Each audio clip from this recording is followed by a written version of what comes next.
All right, asanteni sana. Welcome to Civic Sounds, podcast by American Corner Moi. Here we get to talk about live issues, employability, entrepreneurship, governance, and anything that we feel to be contemporary in the society today. Today I would like us to talk about something interesting. So many people say, I want to start a business.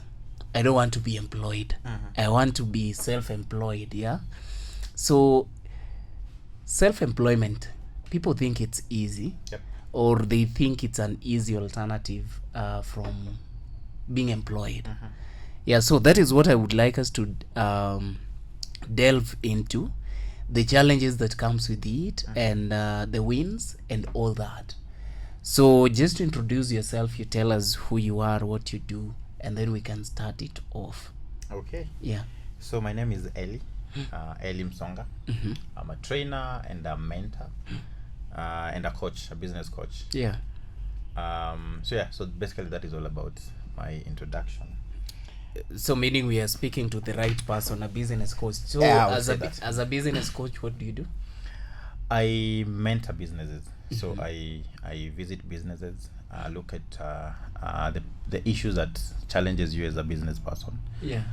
We look at gaps. Yeah. And then we try and close on those gaps. So we close on those gaps based on different gaps based on businesses. So the needs. Of course, all businesses have different needs and gaps. Okay. So as a coach, my job is to look at your business, dissect it, and look at gaps that, of course, they're affecting you as a business person. Okay. And look at easiest way to ensure that we have closed those gaps. Okay. Yeah. I just mentioned something. Siku hizi mtu akimaliza form 4, not form 4, college yeah. University, maybe ametoka attachment ama internship, unasikia bro, mimi sitaki job tena.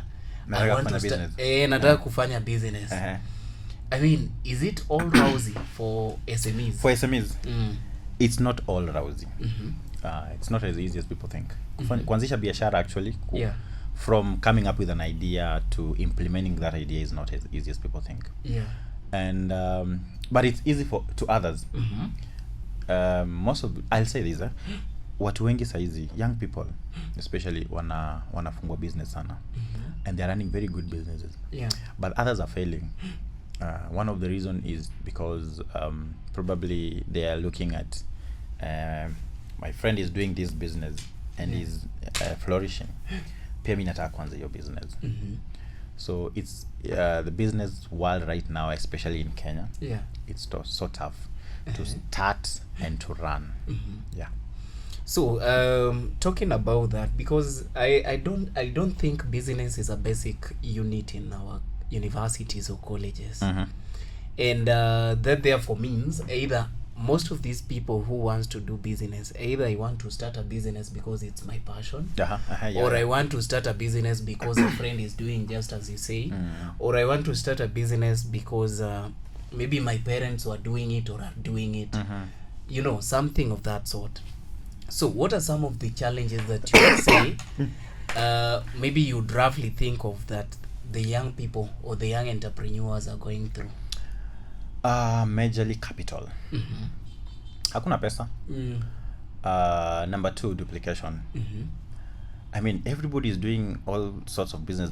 I am running this business and 10 other people who know me very well want to run it. Yeah. So duplication of businesses. Number 3, I'll talk about policies. The government policies. The government has put up very stringent measures when it comes to you running a business in Kenya. So unapata policies. Yes, you have a very good idea. Yeah. Uko na pesa, but kui set up, the environment is very hard because of the policies. Lazima ulipe sijui what, ulipie kanjo, KRA ndio hiyo iko kwa shingo yako. Saa ingine nema ndio hiyo, you have to KEBS ndio hiyo, you have to be certified. So policies. I've talked about duplication, I've talked about policies. And capital. And capital. Another thing is let me say, just doing a business because you're doing it. I'll give an example. You are married. Yeah. And your wife is just there. Yeah. Unamwambia kwa sababu wewe unashinda kwa nyumba. I want to give you some money. Fungue biashara. Yeah. Hiyo biashara haitakuwa run because you want to achieve something. It's because probably you're idle and you just want to keep yourself busy out there. Yeah. So I've seen businesses that are just running without purpose. There's no goal. There's no plan. There's no plan. Yeah. You know, iko tu. And that is one thing that has made most of the businesses slump, failure. So you know, talking about capital, and you know, anytime somebody mentions capital, people think about money. Yeah. Is it the only thing, Elly? No.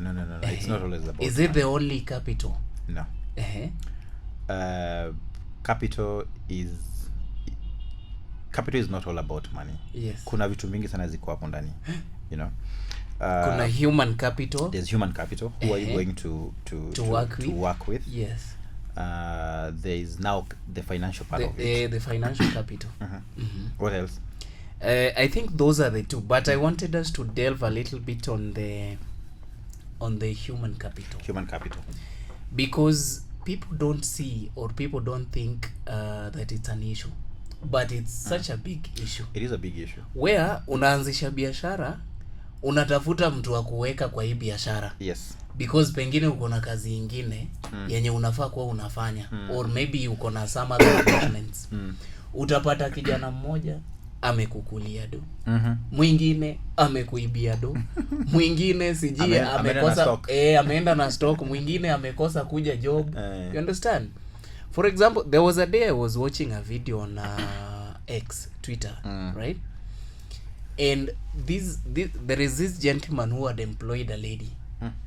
Within a week there was no stock in that shop. Alikula yote. Alikula yote. You understand? Yeah. So it becomes a challenge. So what would you tell young people, especially those who are looking to start their business? Because kuanzisha biashara venye tu umesema, it's not easy. It's not easy. So for somebody to put something together and say, now Elly, nimekuweka hapa kwa hii biashara, please take care of it, what did you tell them? I'll say this. Everybody who wants to start a business, especially young people, have a plan. Yeah. A plan, both short-term and long-term plans.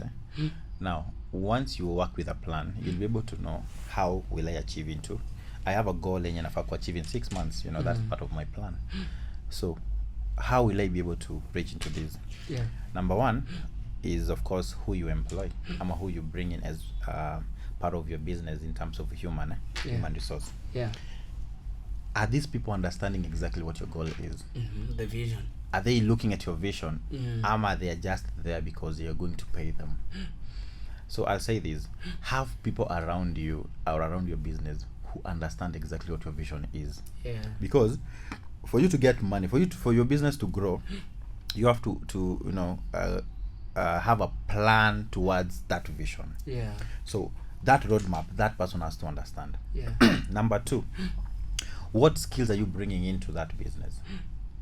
Are you just employing someone because amesema mimi nataka kufanya hii kazi na ama niko idle 10,000 ama sasa nimemaliza kule niko too free exactly. Ama you're bringing someone with a skill that will help you achieve that goal. Yeah. Bring people with skills. Skills are different. There are people who are so good in sales. Yeah. There's people who are so good in customer service. Yes. You know, that's a skill. There's people who are so good in interpersonal development. I mean, how are you relating with others? So have people on board with a specific skill that will make your business grow. Okay. Number three, understand those people. By understanding, I mean, are those people aware about themselves? Of course, talking about self-awareness, you have to understand yourself for you to be able to understand the others. Yeah. So are you self-aware as a person? What are you doing that probably affects your business? You know, what you're doing as a person that affects your business means you're going to recruit people not based on anything. You're just going to recruit, and those people also have to be self-aware. Are there things that are bringing into your business that are affecting your business. Yeah. Probably self-awareness talks, I mean things like self-esteem. Yeah. I'm looking at things like mental health. You know, other things that anapitia as a person that at the end of the day it affects your business. Yeah. So get to dissect this person inside out. Okay.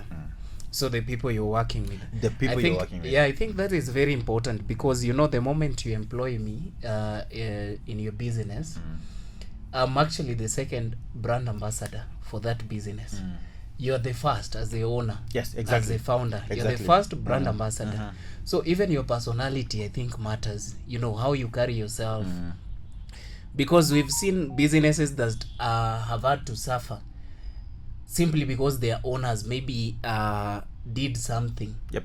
Yeah. So people are boycotting their products. Exactly. People are boycotting their services, or even political affiliation. Yeah. You know, somebody, your business is suffering because you are affiliated to a certain political alignment. And by the way, that is one very major thing in affect businesses in Kenya. Yeah, politics. Yeah. Politics. And you know, talking about politics, Elly, we also what happened last year. You know, the Gen Z protest, the revolution, and all that. Was, And I think before then, young people used to think that politics is a preserve of the few or of the politicians. Yeah. Na ungeambia mtu about politics mimi bro, stories about politics it is actually all over. Yes, it is all over. I think that is when people got to the realization that even though I'm not actively participating in politics, but it affects me. It affects you. Right? Na tuliona vile actually the way it affected businesses. Yeah. I mean, every day there was a protest. We couldn't open businesses. Hakuna mtu angefungua. Hata kwenda job haikuwa. Yeah. Politics. Yeah.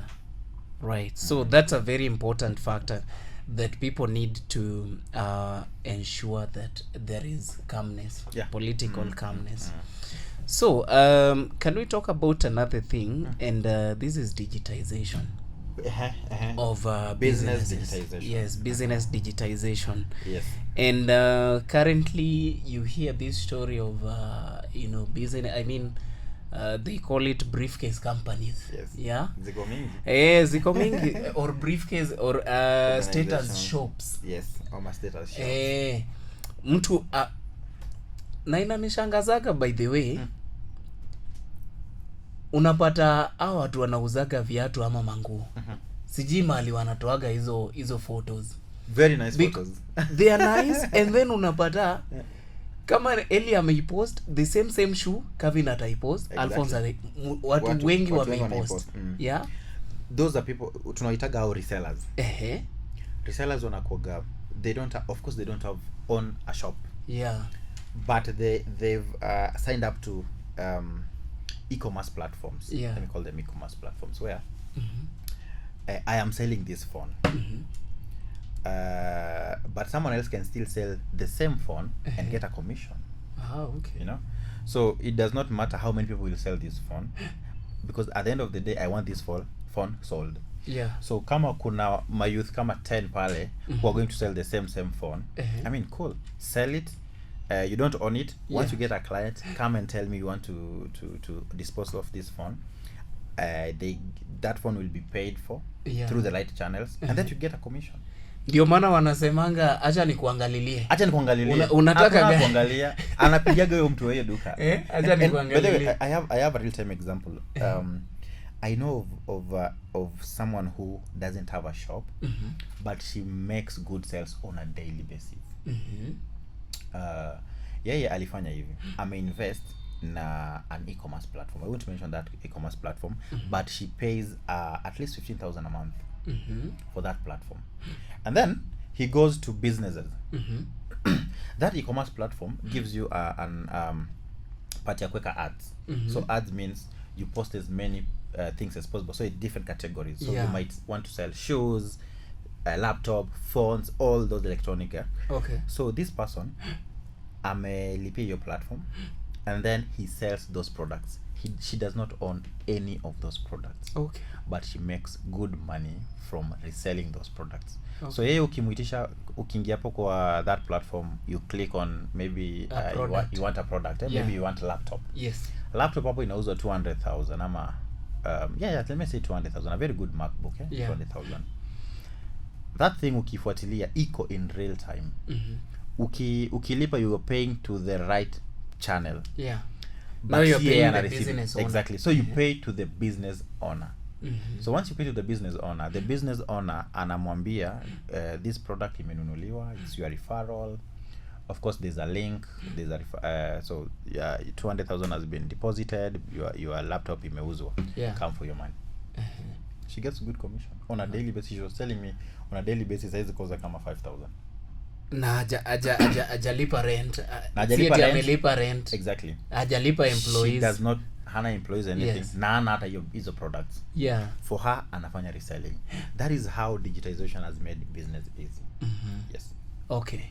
So another way is, so we can look at digitization of businesses in two ways. There's you selling online and you using the digital platforms to improve your business. Okay. So digitization also, now I'm talking about when you wanaitumia ku improve their business in terms of how do you keep your records. Yeah. Kitambo tunajua ilikuwa ni the old school ya unaandika kwa kitabu kwa paper. Nini madeni. Kwanza kuna hii kitabu iko na cover ya black, alafu na ribbon ya red. Exactly. So that one hapa mbele, hapa mbele ni kwa clients and everything when unanunua. Yes. Huko nyuma ni ya madeni. Na so phone numbers. Na phone numbers. But unapata kikiumana ama ukihama unapataga maybe at some point umedispose your kitabu. Yeah. That means you've lost all your records. Kabisa. So people have also digitized. Ama maji imemwagikia. Ama pale mama uji amekuja saa 4 amekuletea uji moto umemwagia hiyo kitabu. Nini imeharibika. So businesses move to digital record keeping ways. They are using so many platforms. Yeah. Google Sheets, they're using Excel sheets. Yeah. You know, and that way it means hizo records zitakuwa stored even for as many years as possible. 100 years to come we will still have them. Yeah, I remember one was telling me that the reason they take our numbers, I buy from them actually. So the reason they take our numbers is so that they can alert us anytime they have new stock. Yeah, true. I think that is anytime good. They have new stock, anytime they have offers, anytime they have what do you call, kuna kuwa na offer na kuna ni discounts. Yeah. Okay, so they want to a new product. There's a new product in market. They have to also to thank you as the customer. Yeah, kuna holiday maybe anakuambia dear Elly, thank you for being our customer. Yeah, we wish you this. I mean that one only is very important. Inaitwa customer relationship management. Exactly. Customer relationship management, CRM. Yes.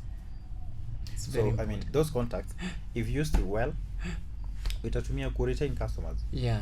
Na mimi kama client nitakuwa nasema these people bana wananikumbukaga sana hata kwa holiday kadogo kama hiyo ameniambia thank you and have a good, I mean I'll always refer people because that relationship will grow between me and where I buy those things. Yeah. And talking about digitization, there is a conversation or a debate going on with the Kenyan government where they are saying TikTok this, TikTok that. TikTok is fueling bad habits, immorality. TikTok italeta coup Africa, you know. I mean, what do you think the government needs to do so that at least the people who are doing genuine or real stuff on TikTok are not casualties of maybe whatever they might think of doing to TikTok? Let me say this, there are so many platforms where people can use to sell their products for business. And of course one of it nimeona nowadays in a trend sana ni TikTok. But well, TikTok is a crazy platform. You know, we've seen so many people doing different things there. So as a business person, I'll say this, as a business person, when you join TikTok, when you sign up for TikTok, who exactly are you targeting? You know, the community. Yeah, so the TikTok community, but who exactly? There are people who go to TikTok for entertainment. Yeah. And I think that platform, personally, my opinion, it's good for entertainment, not business. Because I mean, we've seen, of course, what you just said. You mentioned that even the government itself in Jaribu could regulate, because it's not, people are using it to spread other rumors and propaganda and of course there are people who are using it for sharing content and stuff, but is it healthy for business? I'll recommend other platforms. That is my opinion. They are good platforms, like Insta, like Facebook, where you just go, sign up, have your shop online, and pay for ads. Once you pay for ads, everything has been digitized. You connect your Insta with your WhatsApp business, and everything that is happening on Insta, you can see it on your phone through WhatsApp business.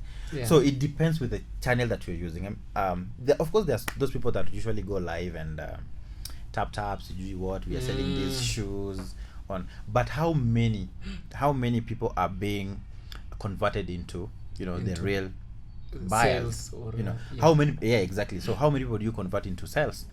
How many engagements do you convert into sales? That is the question. So my opinion, I won't say TikTok is bad, but once you go there, just get to understand that you are targeting an audience that will buy your products. So who exactly are you targeting? Are you targeting young people? Are you targeting the older people? Are you targeting the Gen Zs? So it's important for you to understand your products, understand your business, and the kind of people you're targeting. So that once you sign up to a platform, for instance, Facebook, tunajua Facebook ni watu wa kitambo kama sisi. Wanasemaga hivyo. Ukitaka kutarget wazee, enda Facebook. Actually, mimi nilitoka Facebook because villagers wako huko. Villagers wako wote by the way wako huko. Wana target wana fail in life. Watakuwa na kutumia kama reference kwa village. You see this? Alafu waanze kukutumia hizi card za Harambee. So, if you're targeting maybe the older generation, wengi wako Facebook. So, how do you ensure that yes, you're going to post, but you're targeting them so that they buy that product? That is very important. When you go to Instagram saizi pia nimeona it's all rounded. Kuna magenzi, kuna the older, the nini. But of importance is, how do you post and target that I am going to post this product? I'm targeting 35 and above. And I want them to buy, not just see. I want them to buy. So that is of essence. All right. Now, can we talk of wins? Of what? Wins. The wins that our SME sectors maybe gained with digitization. Maybe, I know there could be bad policies, but still there are good policies. For example, for us here in Kenya, it's not easy for the government to just wake up and say we want to shut down the internet. Right? Yeah, of course. I mean, so that means we will be doing business, whether dirty or clean. We are going to continue doing that.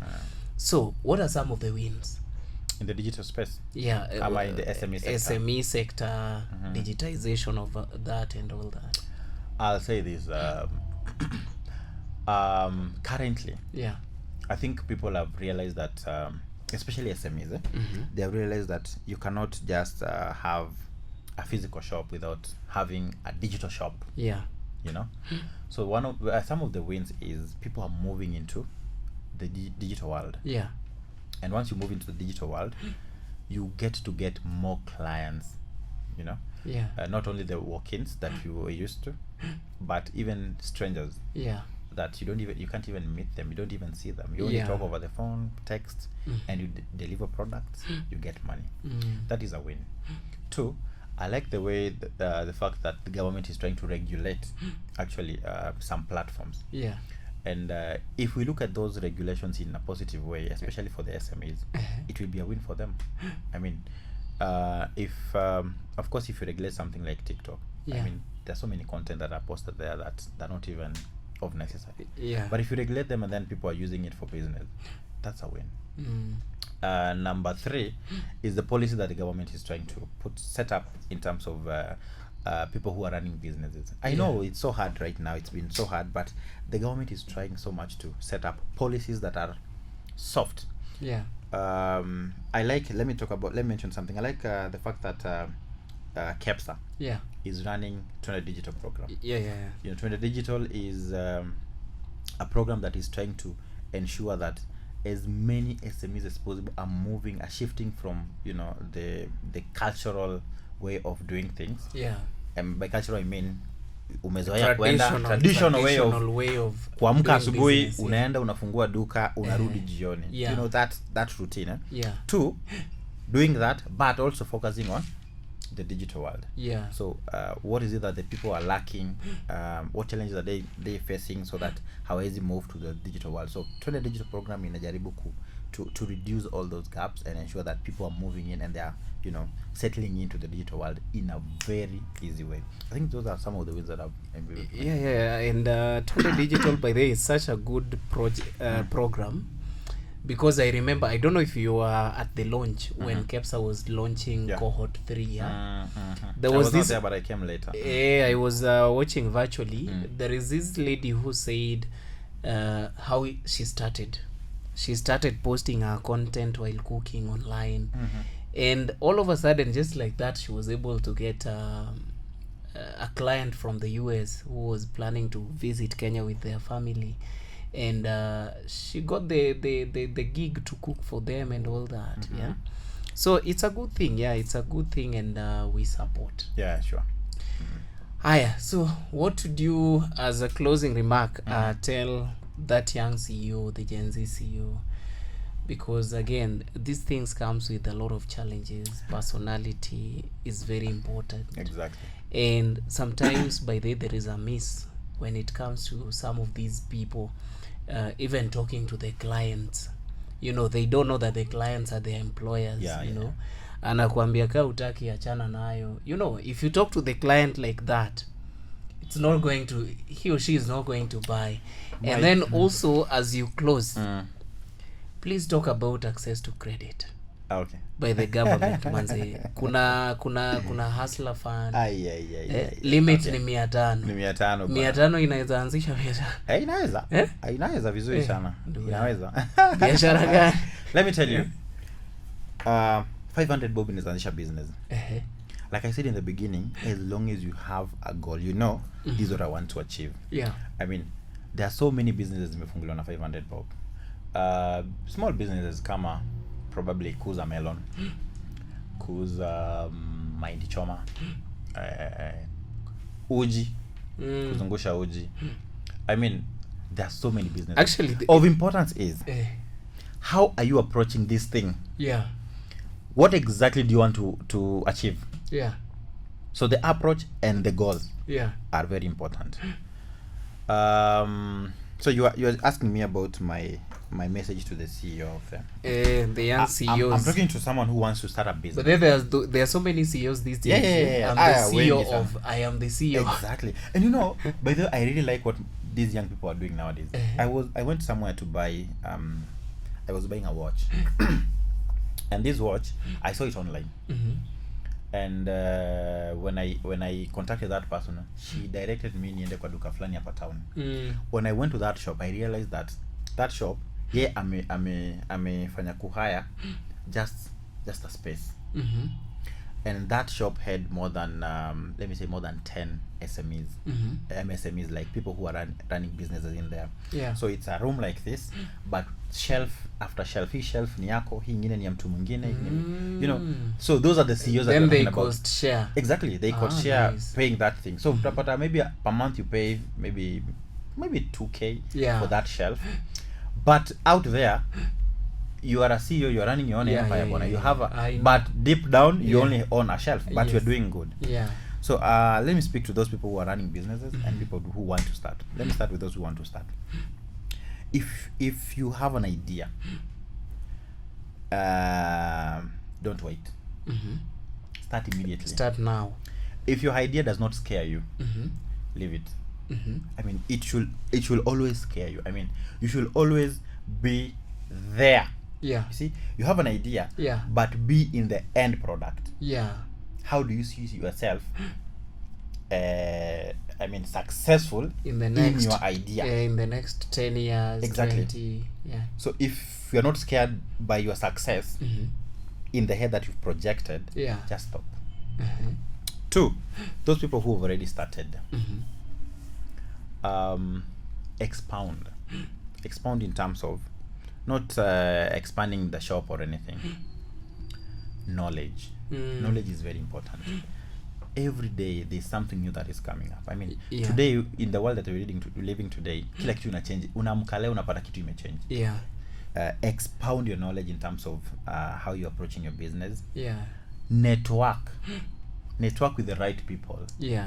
Attend events. You know, go to any event that unaona ina kusut. Just go and network and gain knowledge. And then go for it. Always have a plan. If you don't have a plan, you'll fail. Always have a plan and set yourself goals. Set yourself a daily goal, a weekly goal, a monthly goal, a 6-month goal, 12 months goal. So always work towards a goal. All right. Sante sana Elly. This is Civic Sounds, a podcast by American Corner Moi. Thank you for having me. Yeah, that was a real talk. Thank you. And I hope it's going to inform someone out there. Sure. Because these are things that, of course, you know, being a business coach, I'm a business coach myself, and you know, we are part of the 20 Digital program by Capsa. So we know some of these challenges, you know, these young people go through, or these young businesses go through, and all that. So thank you so much for sparing time for Before us. I close, I want to speak to young people. Yes. And tell them that there's a program called Genuine Growth Program. Genuine Growth Program is a very nice program that targets youths in businesses. If anybody will watch this, I'll ask them to go and Google what Genuine Program is and try and see how they can be involved in that program. So the program entails youths being trained on how to improve their businesses, and of course they have to have businesses. So not people who want to start, people who are running businesses. So how best can they improve their businesses? So Genuine Growth Program has that idea of, we can train you on how to improve your business, and then have you funded, have you mentored on ways to close any challenge that you have, and then shoot. Genuine Growth Program. Yes. You fund to a tune of how much? Is it a loan, a grant, or? It is a loan. We focus on both MSMEs and SMEs. So on MSMEs, from at least 5,000 to 100,000.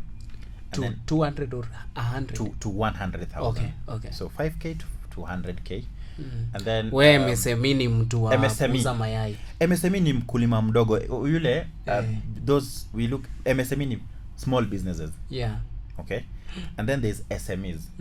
SMEs ni those people with at least 1 or 2 employees and above. So those one, they get at least 100,000 to 14 million, depending with their businesses. And the qualification, you must have a business, a running business, at least 6 months and above. And then have your records kept well. And that is why I'm saying, for you to receive funding, you must be trained on how to, you know, keep records, financial management, branding, and everything business. So this is interesting. Na imenikumbusha kitu ingine. Because formalization of businesses. I know of somebody anafugaga kuku. Hapa tu Mala, na utaniambia live venye mtamsaidia. Lakini ukimuuliza, si eti hiyo biashara yake iko registered. But anafuga tu kuku, and she's really progressing well, by the way. Hata jana tukiongea alikuwa ananiambia anataka kuongeza stock, anaona amepiga hesabu yake, sijui a day old chicks itamcost sijui 12,000 plus meds and food ndio aweze kuuza. So mtu kama huyu mnamsaidiaje? Good, that's a very good question. And I'll respond by giving you a real time example of who I trained last year. I trained a young man in Dandora, and this guy alikuwa anafuga kuku. not in large scale. Kuku kidogo tu. I think he had like probably like 15 kukus your time. But after the training aliweza kutumia whatever I trained him kuweza kuimprove. From selling one kuku every month to now waiting zote zikuwe mature, anaziuza zote, ananunua zingine, anaziuza zote, you know. Right now as we speak, kijana ako na duka. It's one of my success stories actually that I was writing over the weekend. Now, why am I saying this is because MSMEs, most of the MSMEs hawajakuwa registered. Yeah. Mtu anauza mama mboga kwa kibanda, hayuko registered, but bado ako eligible to be funded by this program. Okay. So whether you are registered or not, but you are running a business. Okay. Now those people who want more than 100,000, we look at things like registration. But those who want less than that, as long as you're running a business 6 months and above, and it's your business, amata kama ni partnership, but you can clearly explain that this is my business and I'll show you records, I'll show you how I'll tell you how I started it. You know, you can clearly show me everything about your business. All right. You're eligible for it. Asante, I think there is nothing much to add. So for our viewers, you can just go and Google search Jinue program and see how you can benefit from that. You or your business can benefit from that. Thank you so much, Elly, for making time for us. Thank you for having me. Yeah, and to share with us that wealth of knowledge. Thank you. That we hope is going to help someone out there. Sure. Asante sana. Thank you so much. Okay. All right.